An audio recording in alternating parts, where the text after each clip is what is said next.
ऊष्मागतिकी का प्रथम नियम क्या है, फर्स्ट लॉ ऑफ थर्मोडायनामिक्स पर हम बात करेंगे और साथ में जब प्रेशर कांस्टेंट होता है तो उस समय ये नियम किस तरीके से बदलता है इसको भी देखेंगे। ऊष्मागतिकी का प्रथम नियम, फर्स्ट लॉ ऑफ थर्मोडायनामिक्स। वैसे इस पर बात करने से पहले हमें एक बात देखना होगी।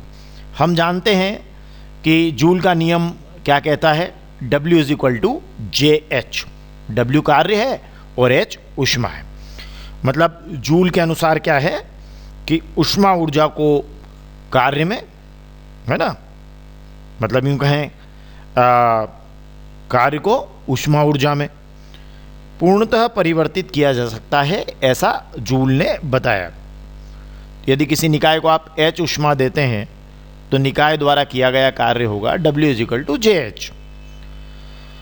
परंतु व्यवहार में हम पाते हैं कि निकाय को हम जितनी भी ऊष्मा देते हैं वो सारी की सारी कार्य में नहीं बदलती, बल्कि कुछ क्या होती है कि निकाय की आंतरिक ऊर्जा में वृद्धि में भी व्यय हो जाती है।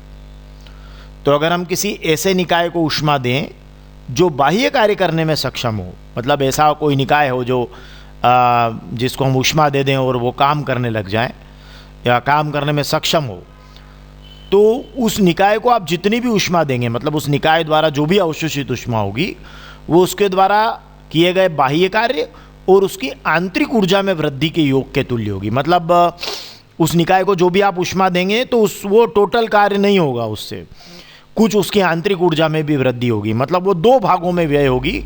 आप जब भी किसी निकाय को ऊष्मा देंगे, मतलब उस निकाय के द्वारा अगर ऊष्मा अवशोषित की जाएगी तो वो उसके द्वारा किए गए बाह्य कार्य और आंतरिक ऊर्जा में वृद्धि के योग के तुल्य होगी। मतलब वो बाह्य कार्य तो करेगी ही करेगी, साथ में उसकी आंतरिक ऊर्जा में भी क्या होगी, वृद्धि होगी। मतलब किसी निकाय को या सिस्टम को अगर आप बाहरी वातावरण द्वारा, सराउंडिंग्स द्वारा डेल्टा क्यू ऊष्मा दें तो जो निकाय है उसके द्वारा वातावरण पर किया गया कार्य होगा डेल्टा W, और निकाय की आंतरिक ऊर्जा में यदि परिवर्तन होगा डेल्टा U, तो delta Q is equal to होगा डेल्टा U धन डेल्टा W। मतलब क्या हुआ कि आप जो भी निकाय के द्वारा अवशोषित ऊष्मा हुई है वो निकाय के द्वारा अवशोषित ऊष्मा दो भागों में खर्च होगी। एक तो निकाय की आंतरिक ऊर्जा में परिवर्तन करेगी, इट इज़ डेल्टा U, और एक निकाय द्वारा जो है किए गए बाह्य कार्य के योग के तुल्य होगी। मतलब आंतरिक ऊर्जा में परिवर्तन और किया गया बाह्य कार्य, इन दोनों के योग के बराबर होगी निकाय द्वारा अवशोषित ऊष्मा। यही ऊष्मागतिकी का प्रथम नियम है। मतलब ये हम कहेंगे कि कोई भी ऐसा निकाय जो बाह्य कार्य करने में सक्षम है, उसको उस निकाय के द्वारा अगर उसको आप ऊष्मा देते हैं, मतलब यूँ कहें कि उस निकाय के द्वारा जो अवशोषित ऊष्मा होगी वो उसके द्वारा किए गए बाह्य कार्य डेल्टा W और उसकी आंतरिक ऊर्जा में परिवर्तन डेल्टा U के योग के तुल्य होगी। अगर हम एक कांस्टेंट प्रेशर पर एक एग्जाम्पल लें तो चलिए एक एग्जाम्पल लेते हैं। आपको यहाँ दिखाई दे रहा होगा कि एक सिलेंडर में सपोज एक गैस है, वो निकाय है ना। अभी हम निकाय की बात कर रहे थे ना, निकाय या सिस्टम, तो यहाँ गैस एक निकाय है, ठीक है, जो सिलेंडर में भरी हुई है और सिलेंडर पर एक मूवेबल पिस्टन लगा हुआ है। ये मूवेबल पिस्टन है जो इस तरीके से प्रेशर इस पर गैस पर डाला जाता है, ठीक है। यहाँ जो निकाय है उसके द्वारा डेल्टा क्यू ऊष्मा अवशोषित की जा रही है, डेल्टा क्यू ऊष्मा निकाय के द्वारा मतलब गैस द्वारा अवशोषित की जा रही है, ठीक है। अब क्या हो रहा है कि आप जब इस पिस्टन से, ठीक है, अब पिस्टन से आप अगर एक नियत दाब P नीचे की ओर अगर डालते हैं तो आप क्या देखते हैं कि दाब आपने आरोपित किया है P, तो इस नियत दाब के विरुद्ध गैस कितना काम कर रही है इसको अगर हम देखें तो ये सपोज आपने पिस्टन से P दाब आरोपित किया और ये पिस्टन जो है वो dx दूरी उसने इस तरीके से तय की, तो गैस इधर से उस पर क्या करेगा, कार्य करेगा। हम इस बात को समझे या समझ गए कि जो गैस या निकाय द्वारा जो किया गया कार्य इस समय उसकी अगर हम गणना करना चाहें, मतलब हम डेल्टा W को निकालना चाह रहे हैं, फिर हम ऊष्मागतिकी का हमारा नियम लगा लेंगे।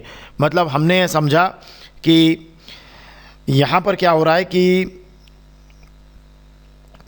सिस्टम जो है वो वर्क करेगा, है ना, और अगेंस्ट ए कांस्टेंट प्रेशर, मतलब कांस्टेंट प्रेशर P के अगेंस्ट सिस्टम क्या करेगा, गैस क्या करेगा, कार्य करेगा। तो ये गैस द्वारा किया गया कार्य क्या होगा, देखिए आप, तो ये किया गया कार्य क्या होता है, बहुत सरल शब्दों में समझाता हूँ। कार्य क्या होता है, बल गुणा दूरी, बल गुणित दूरी मतलब फोर्स इनटू डिस्टेंस, ठीक है। अब बल क्या होता है, दाब बराबर होता है बल बटे क्षेत्रफल, pressure is equal to force upon area, दाब बराबर बल बटे क्षेत्रफल, तो बल क्या हो जाएगा, दाब गुणा क्षेत्रफल, तो ये हो गया दाब गुणा क्षेत्रफल गुणा दूरी, ठीक है। अब दाब गुणा क्षेत्रफल गुणा दूरी, दाब कितना है P, क्षेत्रफल A, और दूरी कितनी हुई, ये dx, ठीक है ना। तो ये dx आपकी क्या हो गई, डिस्टेंस हो गई। अब देखिए A इंटू डी एक्स, ये हो गया क्षेत्रफल गुणा दूरी, ठीक है। तो ये क्षेत्रफल गुणा दूरी को आप क्या लिखेंगे, A इंटू डी एक्स को क्या लिखेंगे, the change in the volume of the gas, मतलब गैस के वॉल्यूम में जो परिवर्तन हुआ वो हो जाएगा it is delta V, gas के आयतन में परिवर्तन के बराबर हो जाएगा A dx, तो ये हो गया डेल्टा V। तो अब ऐसी स्थिति में आप डेल्टा W की जगह क्या लिखेंगे, P डेल्टा V। तो ये ऊष्मागतिकी का जो हमारा प्रथम नियम है वो समान दाब की स्थिति में इस तरीके से परिवर्तित हो जाएगा, delta Q is equal to delta U धन P डेल्टा V।